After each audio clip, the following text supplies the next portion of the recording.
Hi guys, and welcome back to the Pulse Social Sports Podcast. And in today's episode, we have Madge talking about how her work as a community volunteer coach with young people and how she keeps herself and her family fit with activities such as walks and going to the gym.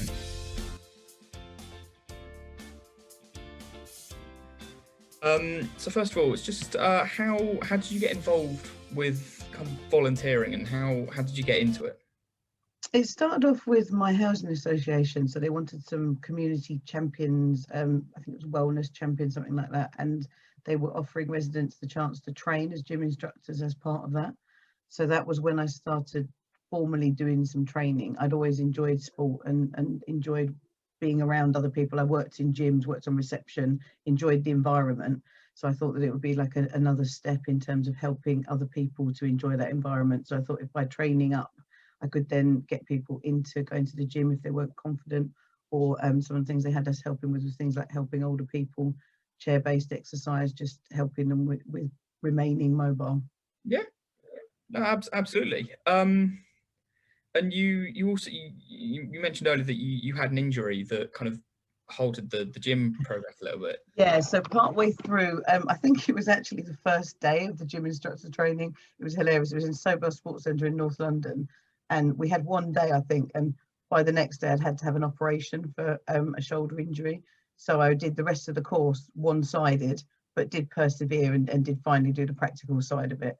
And that meant that I couldn't use one side of my body fully. I broke the shoulder, it's a bit complicated, got set, got infection. So the shoulder has never quite recovered. So what it means is I can't reach up and I can't demonstrate certain exercises. So I realised quite quickly that I wouldn't be able to show people everything I wanted to, but I still wanted to keep involved. And at the beginning of the process, I approached a homeless boxing club in North London who specialise mainly in working with people who are homeless, but also people with mental health issues, mums who couldn't get out, all sorts of community members could come along for free. And I'd already been in touch with them thinking I was going to be fit to instruct, but we continued the relationship and I ended up volunteering in a more informal basis as the kind of female rep. So other girls came in, I would train with them, I would befriend them, and also just generally for my own fitness, I went along to exercise. So the boxing club was absolutely amazing in terms of bringing on the strength of my shoulder and recovering from the injury. So it was kind of part of my recovery, my volunteering there as well. Okay. And what's been kind of your most favourite moment in coaching? What's been kind of the highlight standout moment? I think at the boxing club, they used to get a lot of famous boxers come down. So they would come down to support people. So I got to actually spar with some of those. So that was amazing. They also got like Jeremy Corbyn's local. He came in and came boxing with us one day. So you would never know who would turn up, a film crew, a photographer. So that they really got quite a lot of community interest. So that was what I really loved, was sometimes it'd just be the normal people, and then other times someone would be coming in and showing you how to box, and it was just, you know, a great privilege because you wouldn't normally get to get in a ring with those people. So I loved that part of it. Yeah. And then obviously subsequently, have there been any kind of low points or kind of challenges that you faced whilst coaching at all? Well, the first bit in terms of being in a hospital bed and trying to revise for my exams for the thing was pretty low, and kind of, you could see everyone in the class kind of looking at me and going, so you're doing this, but you can't move. So there was that aspect. But I guess, yes, the being in the gym one-sided for a long time and trying to recover from that, and the sort of blow to not being able to move towards that area. But I think once you accept that, there's like a silver lining in it, in that I have to train.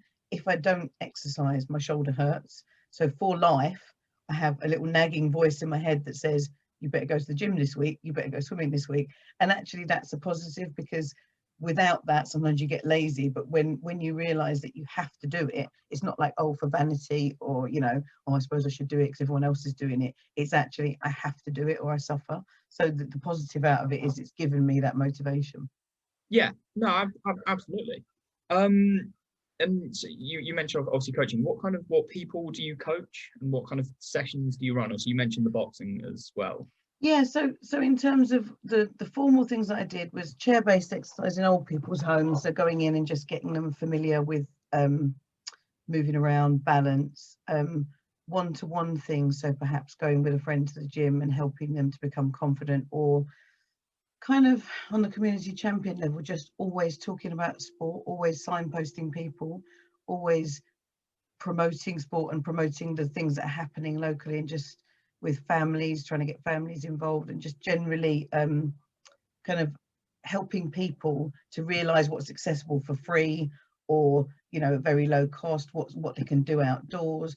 Even things like green gym, people don't know about that. So just always kind of saying to people, let's go out for a walk, let's have a walking meeting, and just generally making sport part of people's lives in a very easy and accessible way. And if they need help, like someone to go with them, great. Or if they just need a bit of, let's go ice skating, let's do this, and then suddenly they become more active.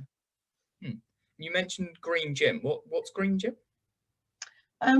Some parks have a small area where there's exercise machines, and you can use them for free in the outdoors. So you can go for a walk or run in the gym, and then you can do a bit of resistance training.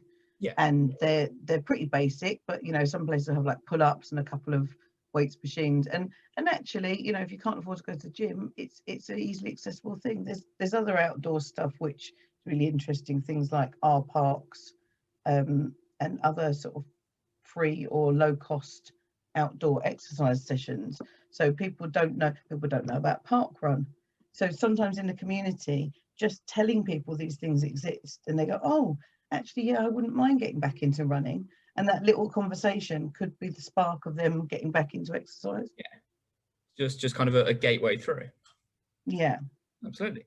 And obviously you mentioned that kind of you have a family as well. What sporting activities do you do with your family? What kind of, like, to get them involved as well?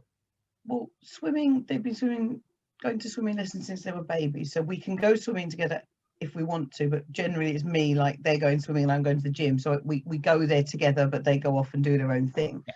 But together they come and work out now. Our local gym allows junior gym from 11 to 15. So they're both now able to come to the gym with me. And I tried to work out, but watch them. So, if you see them doing very dangerous things, obviously I've got to be responsible. They're only allowed on certain machines. They're not allowed to use free weights.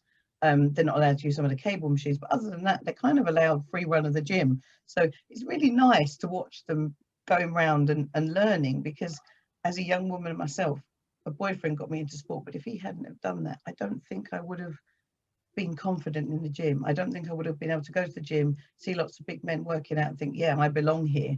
And so what I'm trying to do with my kids is make them realize women do belong in the gym. It's okay to go in there. It's okay to do what you want. You don't need someone to sit there showing you how to do it. So I'm trying to give them that confidence. And then other stuff like we do family runs, things like fun runs like Westminster Mile, we've been doing for years.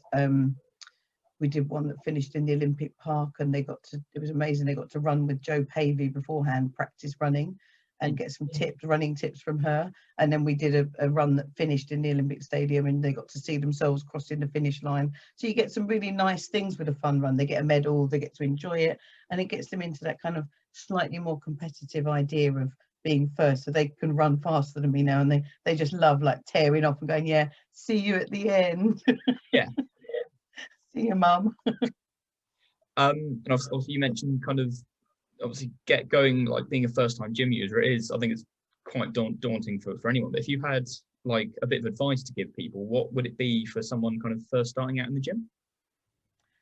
Well, I think there's things around, like it really doesn't matter how you look. So some people probably think, I've got to have the right trainers or the right gym gear, or I've got to be a certain shape to fit in, or everyone's going to look at me because I'm not this gym person. But it's just remembering that everybody works out. So you've got all ages, you've got all sizes, you've got people who can't afford £100 trainers, they've just got their old scruffy ones on. It doesn't matter. Yes, there are people, I mean, I'm in Essex, of course you've got some gym posers, they do exist, but you don't have to buy into that. You can just go in there and do your own thing. And in doing that, the social aspect of seeing people on a regular basis who also enjoy the same things as you, I think you can't beat that feeling of kind of going in the gym, hi, how you doing? And you don't realise how much that's benefiting you, and how welcoming it can be once you start going to a gym regularly and everyone's friendly and they take the time to kind of ask how your day's been. You're like, oh, they remembered me, and